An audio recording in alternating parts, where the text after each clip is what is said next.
Visakha shipping harbour సమీపంలో ఇటీవల ప్రమాదం జరిగి ముగ్గురు చనిపోగా మరో ముగ్గురు గాయాలు పాలవడంతో ఆసుపత్రిలో చికిత్స పొందుతున్నారు. మృతుల కుటుంబాలకు 10 లక్షల ఎక్స్ గ్రేషియా చెక్కులను హోంమంత్రి అనిత అందజేశారు. ఇక ఈ ప్రమాదంలో మృతి చెందిన ముగ్గురి కుటుంబాలను మంత్రి ఓదార్చారు. ఇక గాయాల పాలైన మరో ముగ్గురికి మెరుగైన వైద్యం అందిస్తున్నామని మంత్రి చెప్పారు. ఇక ఈ ప్రమాదంపై విచారణ జరుగుతోందని అనిత చెప్పారు. విశాఖ కేంద్ర కారాగారాన్ని సందర్శించిన హోంమంత్రి ఖైదీలకు రాఖీలు కట్టి శుభాకాంక్షలు చెప్పారు. తరువాత గంజాయి మాదక ద్రవ్యాల రవాణాలో పట్టుబడిన ఖైదీలకు మంత్రి అవగాహన కల్పించారు. అన్న చెల్లెలకి అక్క తమ్ములకి అదేవిధంగా ఈరోజు మహిళలందరికీ కూడా ఎంతో అంటే చాలా ఎమోషనల్తో కూడిన ఈ రాఖీ పౌర్ణమి.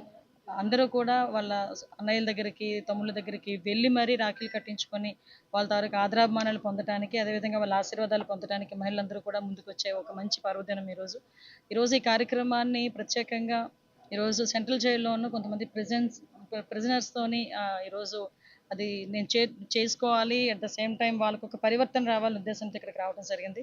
ప్రత్యేకంగా ఇక్కడికి నేను వచ్చిన తర్వాత అరౌండ్ ఒక 30 మెంబర్స్ ఎన్డీపీఎస్ కేసులో ఎవరైతే రిమాండ్లో ఉన్నారో వాళ్ళని కొంతమంది కన్విక్షన్ వచ్చిన వాళ్ళతోనే నేను ఈరోజు మాట్లాడడం జరిగింది. నిజంగా వాళ్ళు ఒక్కొక్క సంఘటన చూస్తే హృదయ విదారకంగా ఉంది. వాళ్ళ కళ్ళల్లో ఆ బాధ, వాళ్ళ ఫ్యామిలీని మిస్ అయ్యామన్న బాధ అయితే చాలా క్లియర్గా కనిపించింది. ఎస్పెషల్లీ వాళ్ళకి ఆ విలువ తెలియాలి అనే ఉద్దేశంతోనే నేను ఇక్కడికి రావడం జరిగింది. ఈ రోజు కనుక వాళ్ళ ఇంట్లోనే ఉండుంటే వాళ్ళ అక్క ఒక చెల్లో వచ్చి రాఖీ కట్టి ఒక సంబరంగా చేసుకునే ఈ పండుగ ఈరోజు వాళ్ళు ఎవరూ లేక అనాథల్లాగా చేసిన పొరపాటుకి ప్రాయశ్చిత్తంగా ఈరోజు జైల్లో మగ్గిపోవాల్సిన అవసరం వచ్చింది. కాబట్టి ఇలాంటి వాళ్ళందరూ ఫర్దర్గా చేయకూడదు, చేసే పరిస్థితులు కూడా రాకూడదు అని ఒక మెసేజ్ ఇవ్వటానికి